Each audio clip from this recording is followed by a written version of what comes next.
vagabondage ezozala na TV na bato bazomi benga banaliste ebele bazolekao. Ils n'ont jamais été forts au niveau ya ba parti. Ba ya lokola na wenge na lobaka ngo il y a 4 ans 5 ans passés. Lelo na yoki ba artiste ba yembi yango Alech na we mususu nani Zozo Machine. Na félicité bango menga na lobaka déjà avant. Soki pressé aluki vidéo bokomona ngo wengetisation ya politique. Komeka na leader na biso te okokufa.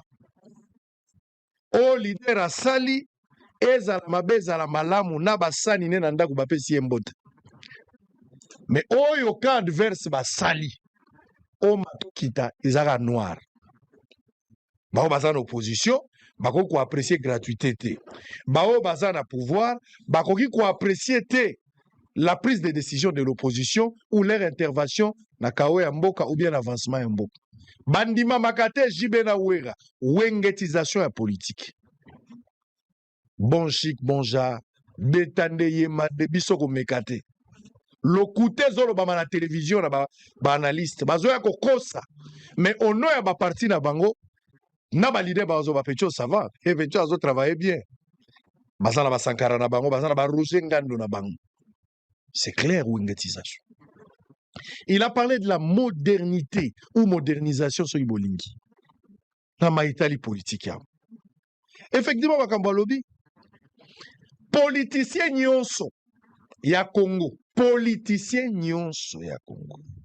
Soka komi kaka politicien. Bien avant, moi si nazaka la fondation te. En tout cas 99, baka exception ko zangate. Je ne peux pas être malhonnête pour dire que bah exception zangate. Mais 99 il y a bateau ba komi ba politique. Moi si naye bien avant zalaka la fondation ta zaka na ONGT. Moi si naye banaka na couturier place atongisa bilamba na ba intercesseur na ba pasteur nde ba bondela na ndako. Mais les jours où papa a eu ministère, moi si akomi na fondation, moi si akomi na ONG. Origine mbongo wane yibanité à part la politique. Mais alors que Mobeko est lobby, Mobeko ba moderniser bazui libano lobby, motonyo so azokoma mokonzi, il faut déclarer ba bien naï. Na bana o bazana zebi bakobota ma pendant que ya kozala ministre, bana na bakomi déjà ba propriétaire à mapango, non pas en tant que ba héritier. Mais bakomi déjà ba propriétaire de leur vivant. Mutumso za déjà na zemi. Et si bakobota mona dans des ba pesi déjà kombo lupango. Basali mayele pona koloba na suka soki ba contrôler biloko nyonso atia na kombo na ete toyoki na kaya matata. Même université zaka na kombo na ete. Mais avant bakoma na pouvoir la majorité musu bazaki ba locataire, musu azalaki na visa te. Mbala liboso a voyageur ou passeport, eza tango ko. Kutu bazo tourner photo passeport, ba kangela ngo na ngaba na veni Kianza. Photographe auta inde kun. Même photo passeport y a pas bazaki na hote. Mais azuka ka chance a comme ministre Makamunyo se échanger enrichissement illicite. ONG Monani, yemo ko a déclaré biloko te mais abimi na 3 immeubles. Tozo monango biso nyonso awo. Tozo monango biso nyonso awo. Donc na miso na biso tozo mona batu ndenge basunginda. Soko bandelo babite sango yo zolande makambo batu nzambe nde apesaka. Basinyaka mikande na nzambe apesa bango, akopesa biso te. To copier mindele. Mundela zolandela mutu. Bazolandela mitera pona $1 16 ans après. Mais Parabiso, c'est pas le cas. Parabiso, mtazaki locataire na lemba na ndako 2 chambres, 3 chambres, futa $200. À côté prison, à côté premier ministre, à Tongi ba immeuble. Mutatu na été aux amotés à ma baie, za des mois à contrôle aux zolandela baninga. Yo zela tourna yo. Et c'est comme ça que ça s'est fait. Politicien, mususu atamboli atomoni, mutazana prison, mazo zo ba communicateur libanda en charge. Politicien a yibi 20 millions, 50 millions. Naloba qui en clair. Pour terminer, on va prendre une pause, on va revenir. Fumutoto, Pati Katanga, Mwekasa et Clément, 11 ans. Politicien nyonso ya Congo, atambola na 5 personnes. 5 groupes ya bato. Tant wazala numpiaka, bato baza proche na ye. Eza peuple, eza ba pasteur. Ba pasteur faut bonde la kamingi ponza ba fungola nzela, ba lotaka pe ba pesa ba prophétie.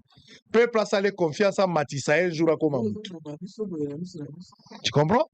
Mais ceux qui a commis politicien a eu 3 personnes, 2 autres là babosani bango. Babosana ka peuple bayaka kozoa périodique. Bayaka kozoa mingi ba pasteur ba remplacer bango na ba DJ. pasteur wa bana koya na ndaku mingi kolala pona mabondeli DJ mutabondami pona ba anniversaire na ba fête siko bazui 3 personnes bazui magistrat ou justice en général bazui ba journaliste bazui pe ba musicien. Pourquoi 3 personnes? Musicien faut yembela ye po yoka bien comme na bozui ba yembela ye. Pourquoi magistrat ou justice va protéger ce kaza muninga na bango? Pourquoi ba journaliste faut ba lobela ke po image na yeza? Mais qu'est-ce que le pays gagne dans tout ça? Aïbi 20 millions, mais à tcheka 50 000 dollars bokabola. Bokabola kaka. Justice pas autant, journaliste pas autant, et puis après ces musiciens pas yembaye. Congo est uni nakati. Bozo mi tout la question. Bino bozo ba politique, lelo na bino na mesa. Mais lobby bokoma ba ministre. Je ne prophétise pas, mais c'est une analyse normale. Chance ko sourire lobby moko na bino mi balé okoko ba président comme ministre. Bokanisa te mission lelo. Tant que bokoma na bokonzi bokanisa te mission. So bokanisi bo solo te mais bokanisa nde Congo. Ce qui est plus important. Bozo bosa la petite fleur ouais matisaki bino. Bozo zo baninga esika bobosa ni peuple ouais apesaki bino maboko. Peuple na zo defali para tonga zo futa mbongo na pokwa, l'embouteillage exagéré dans la ville à Kinshasa, la ville devient de plus en plus invivable. Tolobanini olobeli likambo incompatibilité fumuto toladi likambo idéologie place eza compatible toke. So oke na couple moko bato babalani. Muto akimbangiste abali muto mama olangi, est-ce que couple ane ko poussana de l'incompatibilité? Popuna muto mama olangi miloko nyonso il faut lecture ata la même chose à la sirène des eaux. Aolongolaka démo ya contrôle. Mais pour la muto akimbangu pour côté église fa longola mapapa. Muto akimbangu akobala muto mama olangi couple ane kotambola ndenge ni. Est-ce que muto message akobala musulman bakosala eloko nini? Poso balingi balia muto message aoloba na kumbwa Yesu musulman obenga Mahomet bakosala nini? Allez, on va prendre 3 éléments. Les quasiment ma ville déjà contrôle à Bukavu. La différence qui est entre Bukavu et Goma est que Bukavu, il y a donc les appenza fief ya bawazalendo par rapport à Goma. Goma ce qui ennemi azalaki na facilité à kotambola ya nini parce que zone Goma za na 18 communes. Ba commune eza plus peuplé eza ba birere ici ko wapi eza na contrôle ya ba envahisseur. Mais na Bukavu ezalaka fief tende ya ba wazalendo. Vous allez vous remarquer que na Bukavu nanga kana difficulté ko ke na Bukavu. Nanga na Bukavu basulutani makenga ba Berta bisimo bazalaka na mo ba difficulté. Pourquoi? Parce que Bukavu eza bisika penza ba wazalendo bafandi. Bisika ba wazalendo bafandi. Bandeko ba Congolais, jour pour jour, date ya le 27 lelo ekokisami. Mais avant date ya le 27 ekokisama, il y a eu l'avertissement de côté de Joseph Kabila, il y a eu l'avertissement de côté de Corneille Nangaa. Pardon, Kutuba Corneille Nangaa parce que Kabila na masolo oyo aza effacé. Kabila aza effacé. Pour les États-Unis d'Amérique, selon Bango, Kabila fait partie n'a passé. Vous allez remarquer que Makamounio se m'a solo là, on engageait beaucoup les M23. Pas Kabila. Kabila yende kokota na masolo par rapport, j'avais expliqué dans l'émission. Na lobi na bino muto a confirmé qu'il biso si il y a encercler résidence il y a Joseph Kabila, il s'agit de Gilles Mulumba qui fait partie ya ba wazalendo. Tokobeta masolo awa, tokobeta pe masolo ya mukonza mboka. Le chef de l'État a outé koyamba Obasanjo. Mais avant que le chef de l'État ayamba Obasanjo, mukonza mboka ayambaki mutu moko boto. Tokobeta lisolo boyeba mutango ezanani. Tokobeta pe masolo boyeba masolo ni masolo kina mutu yango. J'espère que vous ne serez pas déçus. Et ça parmi bateau bino bozela ate makambo comme la bango. Ah, tokobeta no lisolo ya Joseph Kabila. Tokobeta makambo ya Joseph Kabila parce que Joseph Kabila abimaki na Bukavu lobby nuitement. Donc, na butu ya lelo. Au moins que ceux qui sont à Bukavu vont contredire dans les commentaires. Nous avons toutes les informations pour Joseph Kabila.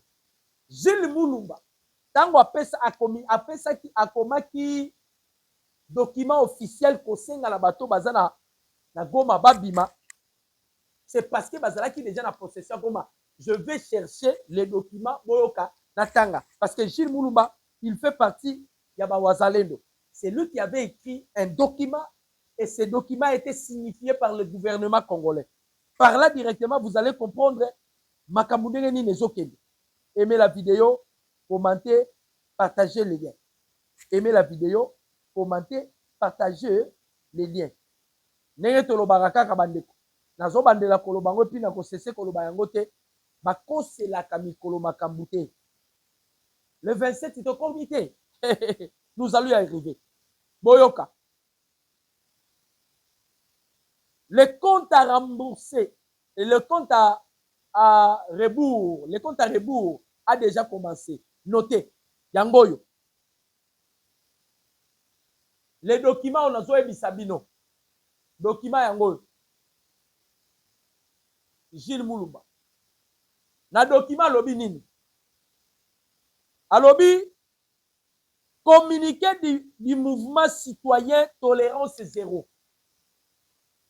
Communiqué du mouvement citoyen tolérance zéro.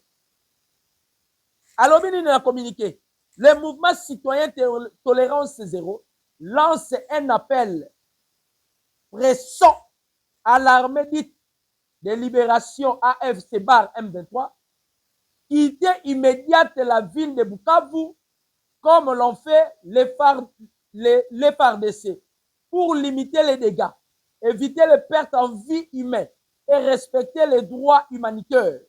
Quitter, non seulement parce que les Wazalendo sont plus que déterminés à récupérer la ville dans 48 heures, mais également parce qu'ils ont déjà encerclé les alentours de Bukavu. C'était un communiqué officiel. Voilà pourquoi, comme moi, j'étais toujours à l'avance,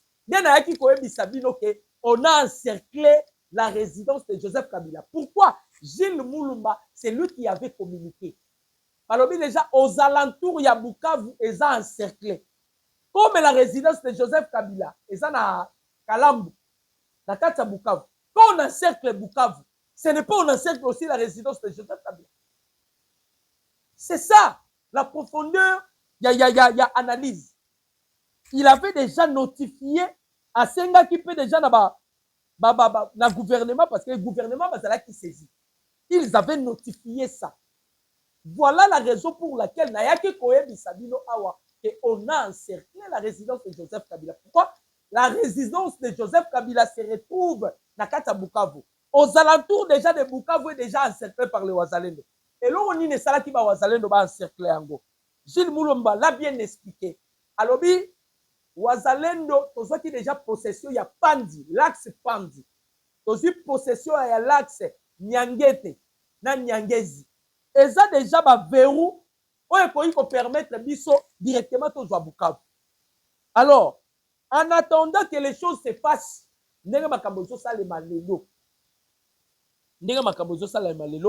je vous informe, Kabila a quitté nuitement, escorté par une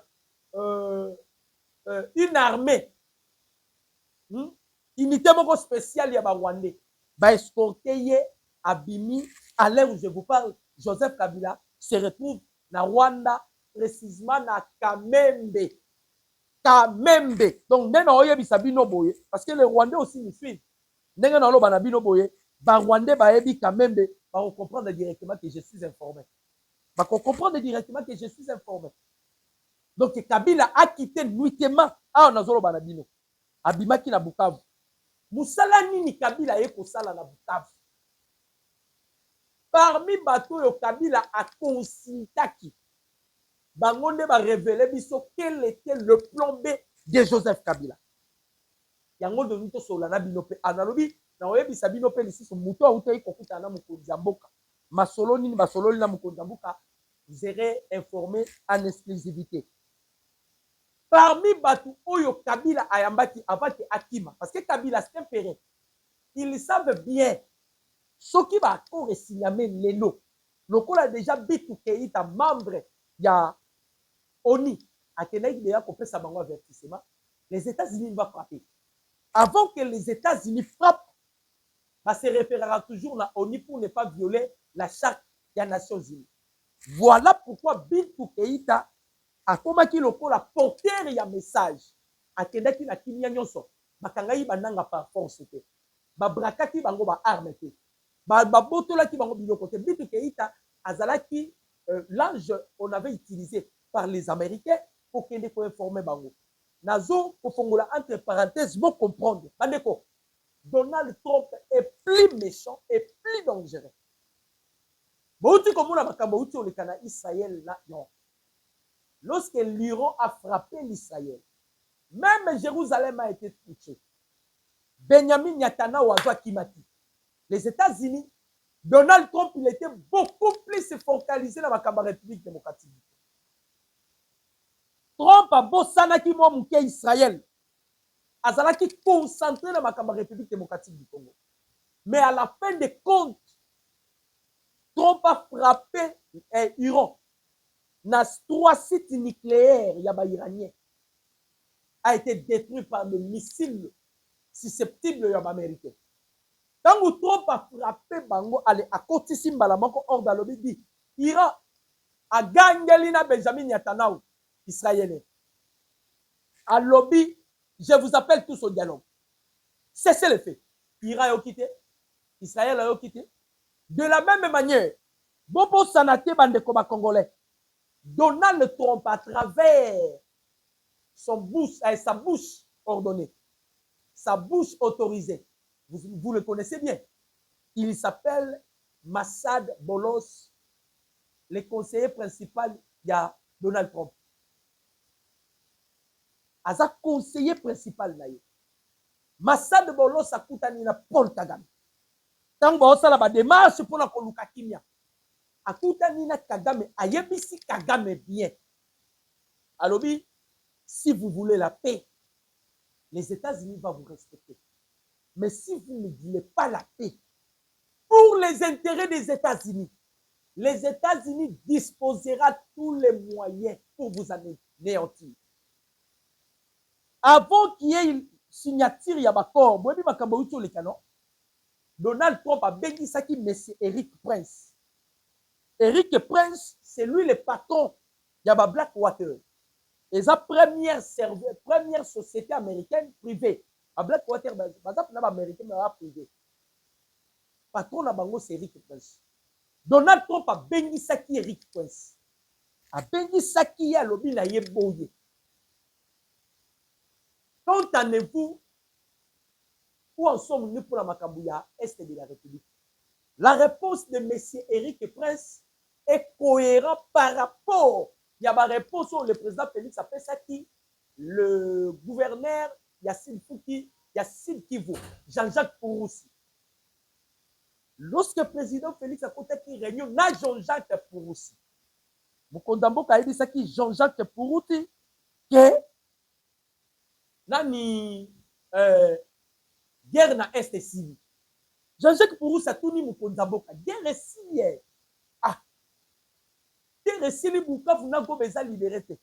La réponse du président Félix Alobaki était que ce sont les Ouazalais qui vont libérer Bukavu na Goma. Non.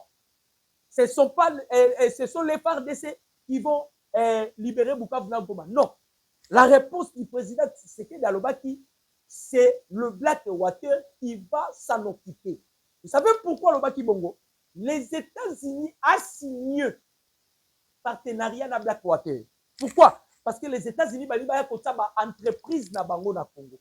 D'ailleurs, la zone qui a été déclarée comme zone industrielle, c'est l'Est de la République. Donc, l'Amérique a besoin, Chine a besoin de l'autre côté du Congo. L'Amérique a besoin. La France a besoin de l'autre côté du Congo. Bon, qui français, Emmanuel Macron, l'élit. D'ailleurs, tu vas mettre ma soleil, Emmanuel Macron, mais je vais vous faire voir Makamboyo. Il y a Emmanuel Macron, Alinga Sala. Bientôt là, je vais vous. Vous informez aussi pour solo labo comme Emmanuel Macron après les États-Unis. C'est-à-dire, les Américains ont signé déjà contrat dans Blackwater. Là où se trouvent les intérêts des États-Unis d'Amérique, ça serait sécurisé. Or, les deals par lesquels on s'allie avec les Américains, et ça trop, on va expliquer très bien. Bolanda qui lobi Pierrot Louara Zolela.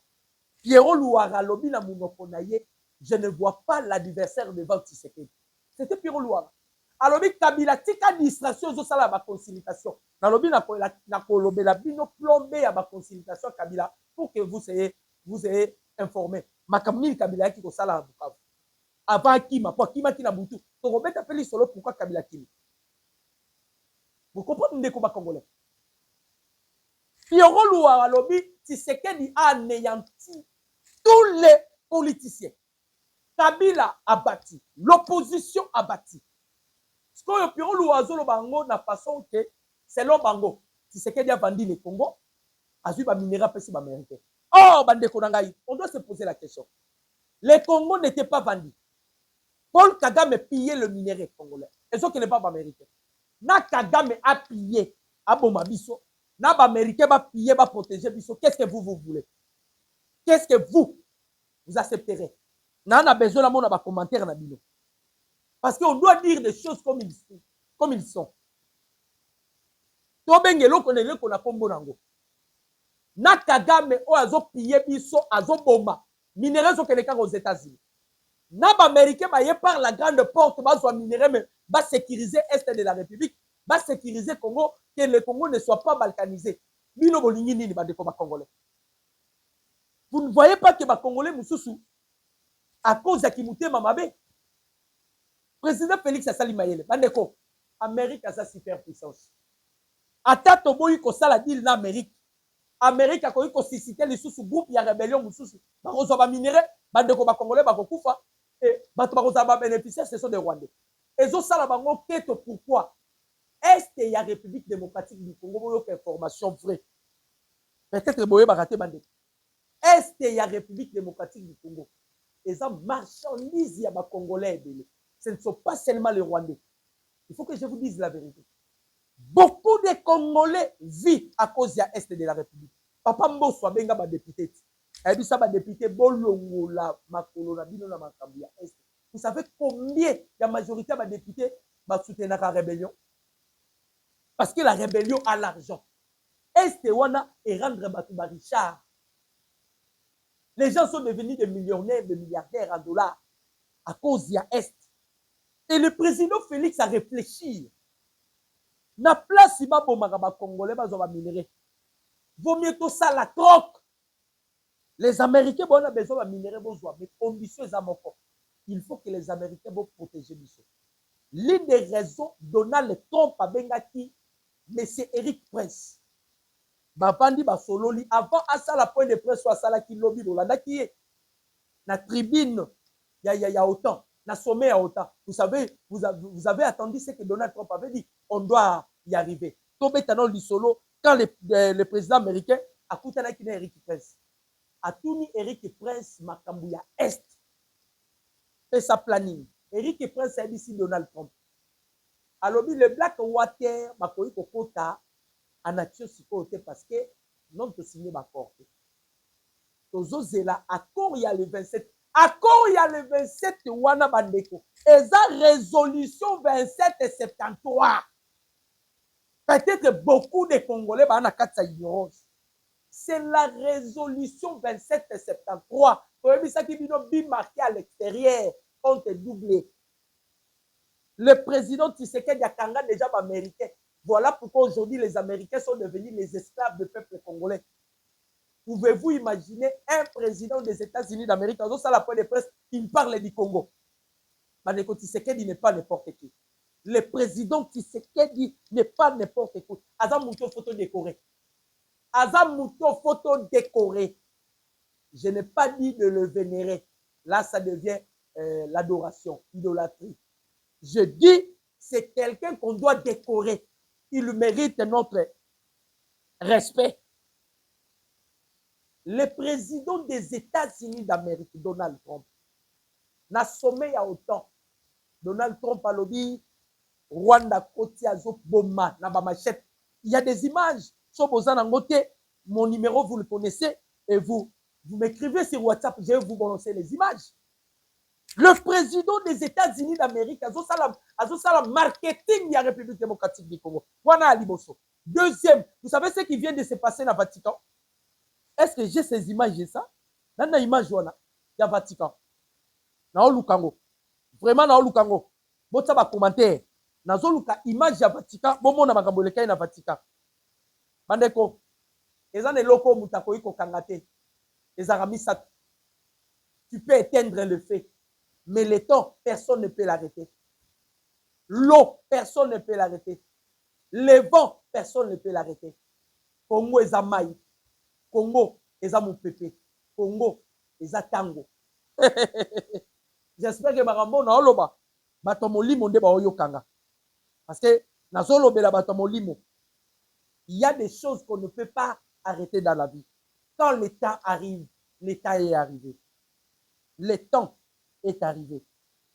Il y a l'image. Aïe, aïe, aïe, aïe, aïe, aïe, aïe. Ben nangane, image de Koiko Zala, mais nakanga kanini te, aimez la vidéo, partagez. Na continue la bino image Joana Tassima, Bolimbi Sangai. Imaginez Nangina Loba, le pape Azoleka, pape Azoleka. Bobika ande pape Bayambakaye, quand même c'est Aza son éminence, Aza la banina Nicolo, titre mon honorifique. Mais Jésus azalaki Jida. Moïse abimi na ba Lévi, Yesu abimi na Jida. Or, na ba Lévi, ce sont ceux-là qui sont appelés pour les sacerdoces. Na ba Jida, ce sont ceux-là qui sont appelés pour la royauté.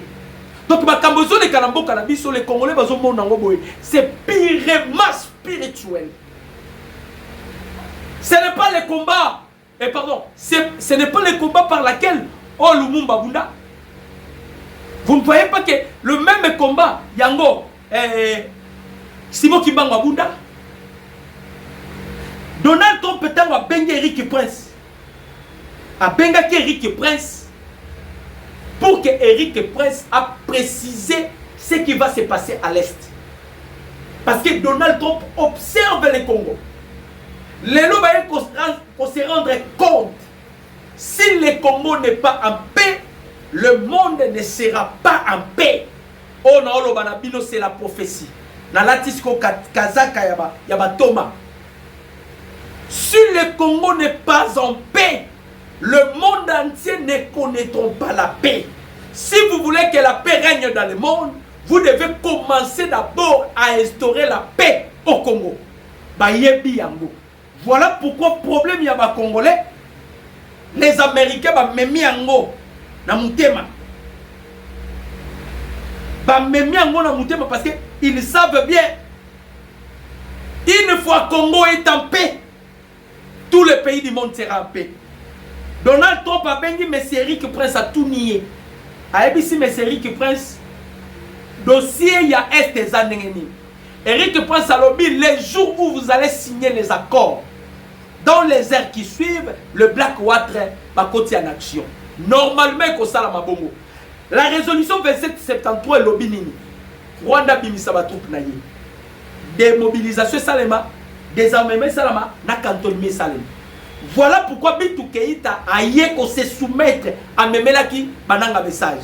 Nenga Memelaki bango message et sa dernier avertissement. C'est ce qui a poussé Kabila Abima Yemoko Kabila Kima Kilobi na Butu Akei na Kamembe Nazana besoin ba Rwando balanda rabiso. Si je donne des informations qui ne sont pas bonnes ou vraies, bon comme l'anga ici c'est Kabila siko azana Bukavu tolande la Kabila na ba majimel tozana ba drone nezolanda Kabila na lobby na pesibino na précision mboka Kabila kei na Kamembe et ça la Rwanda place à Kei. Il a été escorté avec unité spéciale ya ba Rwandais ba mema ki ba kenaye. Voyez pourquoi ba Kei na ye Kabila a peur. Ils savent bien que tout peut basculer Surtout que les lois n'est pas signé. Donc, le journal est très glissant. Très, très glissant. Oh, à cause de la blague, le journal est là. À cause de la victime, il y a châtiment américain. Les Américains ont misé dans bon blague. Les Américains ont misé bon. Alors, le colérique qui peut s'appeler ce qui bango. Bolanda qui Tina Salam. Tina Salam a confirmé.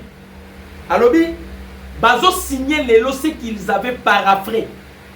Les lots de bazo signé. Et Donald Trump a lobby, je mérite un prix Nobel. Boyoka qui Donald Trump. Azako s'est vanté parce qu'il a réussi. Selon les Américains, guerre na est des alliés. Pour votre information. Selon les Américains, guerre na est. Ngaïté bande comme congolais. Au Lobanangaï au Kosa. Parce que Bolobakabo. À la fin de compte, le garçon a appelé ça information. Donald Trump se vante que Mbappé c'est un prix Nobel. Et ça, bon, Donald Trump a un prix Nobel. Et puis le président Félix a répondu à lobby ceux qui ont réussi pendant sa guerre, je serai le premier candidat. En tout cas, ils ont mérité prix Nobel. Parce que Bitumba est sali 30 ans et ça a awate. Dans le bina bino la bombe libino mutumoko mukonzambo kayambaki. Et ça secret d'état maintenant autant la combo naï. Boyo kanama kambuko basolina mukonzambo. Pognon so bimaraka. Ata bo bombi fuite que bima. Mutumoko le chef de l'état yambaki. Bokoyo kayango. Mais to continuer sikoyo. To ebisa bino plein Joseph Kabila. Kabila ti bomona qui est azaki na Kenya. Après Kenya, tant que Goma a Kenya. Pourquoi Joseph Kabila Kenya na Kenya? Ce qui veut dire Joseph Kabila qui est Kenya. Kabila qui est Afrique du Sud. Kabila à côté Rwanda, toi qui Tanzanie. Et ça 4 pays où Kabila tika fortune na. Ceux qui n'ont pas fortune, ils ont $100 000. Ils ont $200 000. De milliards. Mbongo nyonso ya Kabila ebombama na Afrique du Sud, na Kenya, na Tanzanie et puis na Rwanda. Ndenga kendaki Kenya akendaki kozwa mbongo.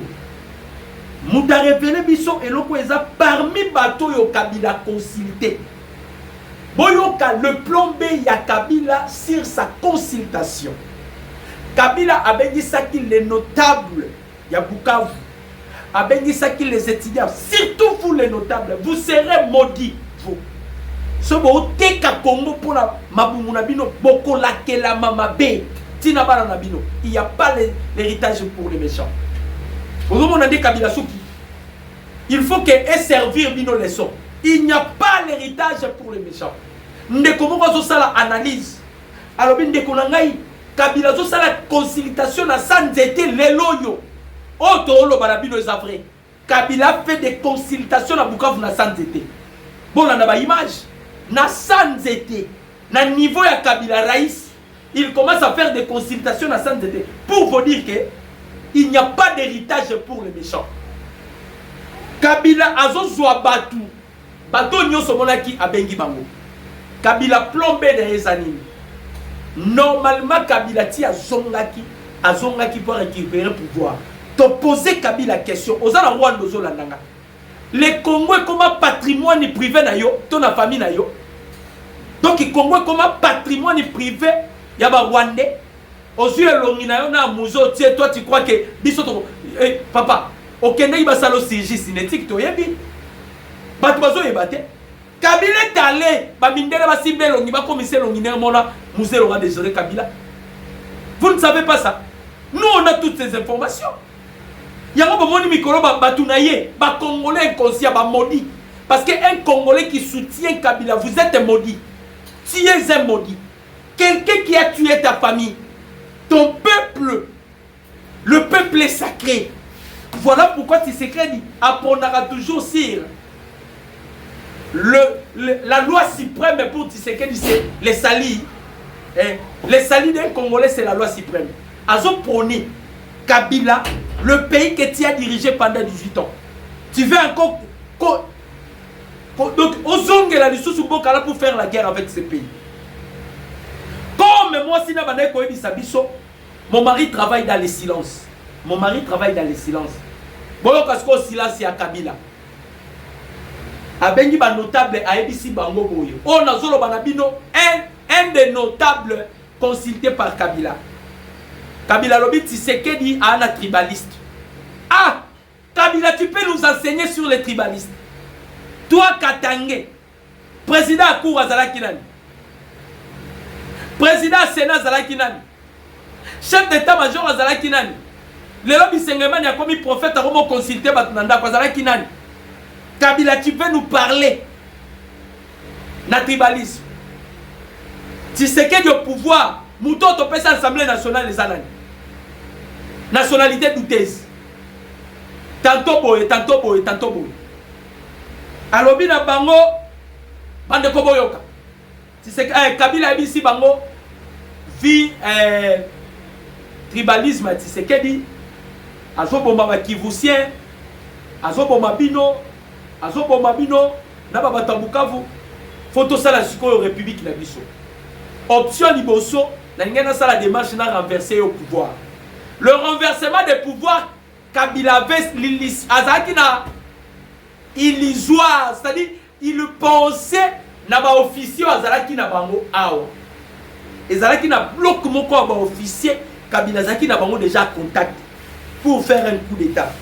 Lorsque les Américains ont détecté Américains ne ba poussaki mukonzamboka pesa ordre bakanga ba port nyos. Na kokanga ba port, vous avez vu, on avait vu les armes, ba armes.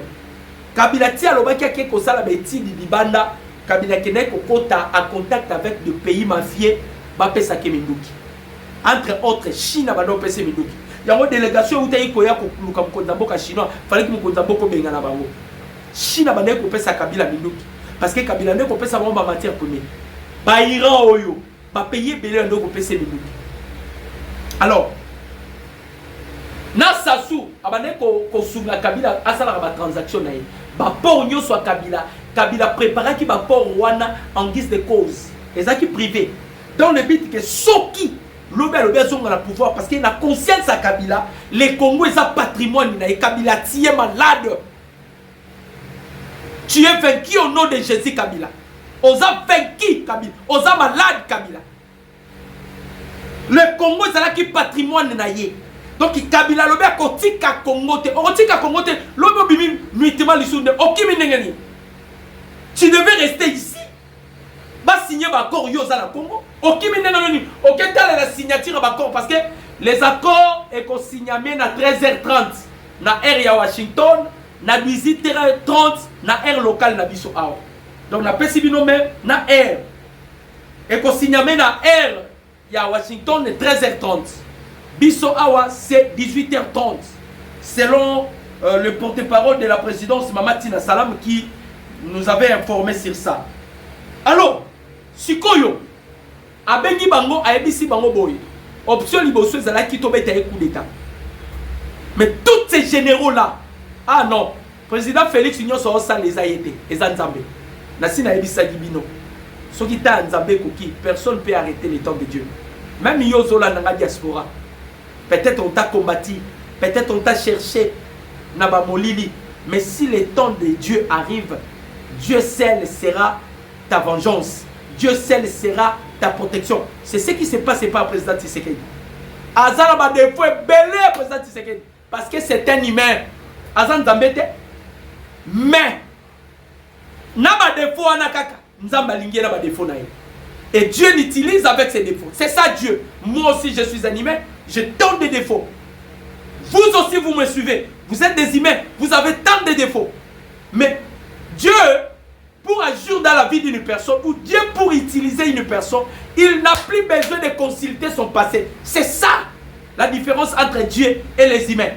Nzamba a besoin de consulter passé Moutouté. Kabila Bengi ba notable, Atembo on a mis ça.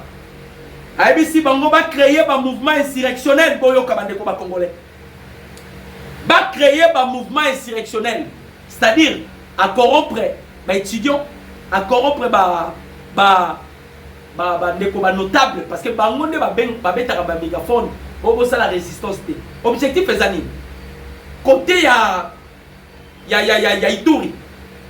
aluka ki luboya kacham pour permettre ye azwa walikali walikali akiti Manyema Manyema non walikali walungu walungu Manyema Manyema Tanganyika Tanganyika Chopo. Ça c'était calcul plan A plan A ya Joseph Kabila oye sabuti sakite. Le plan B aiki koluka ba wazalendo ya Bukavu bazui apesi bango $100,000 ba permettre ye azwa Uvira azwa Fizi akita na Baraka akita na Kalemi parce que soka zui ba bamboka na nyoso il va asphyxier la République démocratique du Congo. C'était son plan.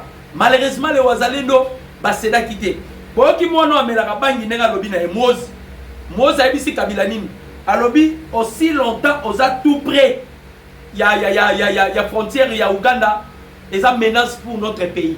C'est-à-dire ça prouve déjà que na Uganda Kabila n'a pas d'accès. On a peut savoir une information vraie. Quand on a tweet à moi na Museveni Mozi, tu dis que tu finga kamera masanga. Tu dis que tu finga ke kuluna. Mais beaucoup on a tweet à Mozi. Mozi alobi Kabila c'est une menace pour la sûreté d'État na bango. Alors, nenga benga ki batu ya Kivu. Nenga benga ki batu ya Kivu ataki mbongo. Comme ça, ba balkaniser. Ça c'était le plan de Joseph Kabila. Yango toyebi sa ki bino bandeko ba congolais. Tolobaki na bino. Le président Félix Azwa quitta pour réfléchir. Soki to kenda quitter avec les Américains na minito tobe tali solo mususu. En tout cas, au moins qu'on contredire Ngaï, on contredire Ngaï na message. Soki le président Félix a kenda qui est pas yaba américain ou bien soki Donald Trump a le cas quitté mais na minito tobe tali solo mususu na Congo. Yango na lobaka mais de fois Nzamba utilisaka Donald Trump pour la mboka oyo. En tout cas, il est déterminé. Il est déterminé. Voilà un peu le plan que Joseph avait pour la mboka na biso. A utilisé avec ma notable. Boyoka sikoyo, j'espère que vous allez causer là. Boyoka mutoyo, président Félix Akutane Nai. Boyoka. Aimez la vidéo, commentez, partagez l'idée. Le président Félix, mercredi dernier, le chef de l'État Ayambaki Obasanjo. Vous connaissez Obasanjo, chef de l'État Ayambaki Obasanjo. Mais avant que le chef de l'État Ayamba Obasanjo, le chef de l'État Zalaki tête à tête. Namuto bino boyebi. Namuto bino boyebi. Voilà, baba. Yango solo banani. Le président Félix était tête à tête avec Vital Kamerhe. Ah non, là, Kamerhe place à Zao, à Obitu Nalbi. Moi, nous avons information Oyo Wapi. Le chef de l'État Ayambaki Messie Tito. Et salut-moi Mikolo Ebele a Luki à plusieurs fois. Azalaki le bienvenu n'était pas Mkonzabo. À la fin des comptes, le chef de l'État Ayambaki, c'était avant Obasanjo ou bien après Obasanjo. Mais je sais que c'était le même jour que le chef de l'État Ayambaki Obasanjo d'Akutanaki. Le Messie Tito a continué à Zolela. Là, on l'élite. Tant que vous avez Pierrot Louara, que tu sais qu'il y a embobiné tout le monde. Vous pensez quoi? Pierrot Louara, je ne vois pas l'adversaire devant Tshisekedi. C'est Pierrot Louara qui le dit. Alors, nazo mon adversaire T. Tshisekedi est extrêmement puissant. Pierrot Louara. Madoma Banza. Alobi nanga bongo soro ya Franck Diongo eza nini. Nazo songa na makambo ya chef de l'État na Messie Tito. Na répondre Maman Mabanza. Le gouvernement congolais d'abord à travers sous l'impulsion ya Mokonzi Mboka, le chef de l'État avait disposé les gens. Mama Kaikwamba, avant qu'il part aux États-Unis, d'ailleurs, il y a Zakamini Libanda, Akenda qui peine à Belgique. Akenda il a pays Afrique et Belo Omoni, Kabila a la difficulté.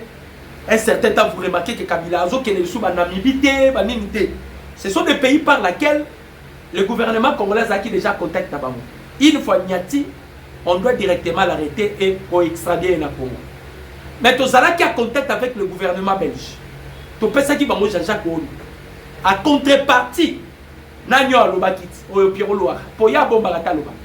Alobaki, les gouvernements congolais, ils sont déjà en contact avec le gouvernement belge pour extrader Bissonio sur le Franck Lyon. Donc voilà un peu les sorts de Franck Lyon. Soit pour extrader Awa, soit Franck Lyon, il va aller vivre en Rwanda pendant que le chef de l'État a aussi un mandat d'ailleurs. Na si na pesa qui une information oyo.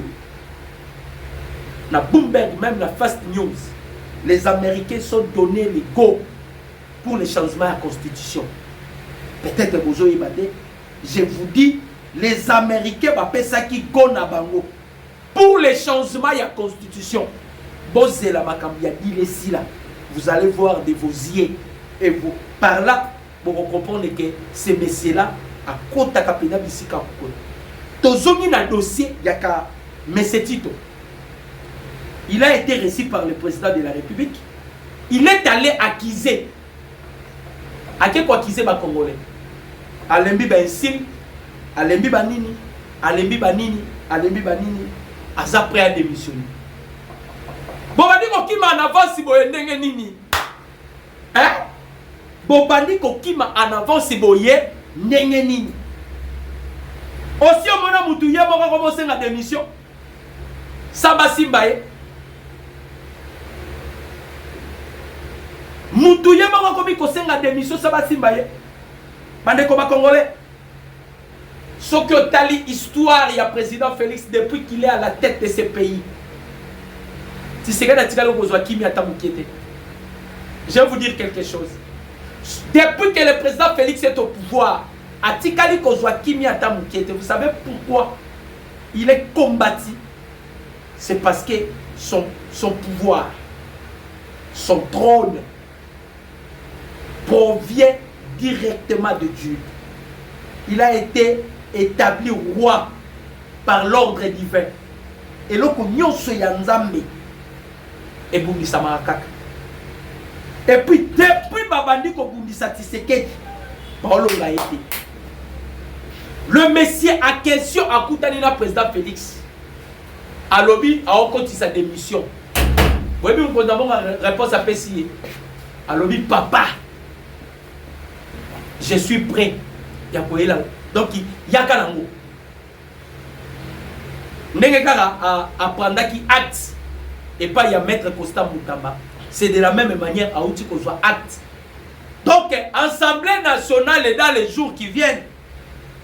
Et qu'on la dirigée par M. Wanate Boyebi. D'ailleurs, dans le gouvernement Union nationale, ce n'est pas le monsieur en question qui siégera à la perchoir de l'Assemblée nationale. Parce qu'il y a mon précieux l'équipe, il a jeté l'éponge. Plus de 143, 89, 63, 95, 965. Plus de